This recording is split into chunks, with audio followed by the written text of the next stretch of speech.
Hey there gamers, in this video I'm going to show you how to unlock pickpocketing in Gothic 1 Remake.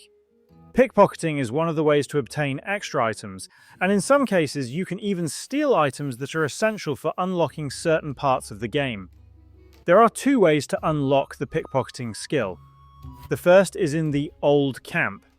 Stand in front of Thorus, then turn left and follow my path. Once you reach this area, you'll find an NPC named Fingers. Talk to him, and you'll be able to learn the pickpocketing skill. The second method is in the New Camp. Start at the massive cave entrance right here, then carefully follow my path until you reach a group of bandits. This area can be a bit of a maze, so just follow the route I'm taking.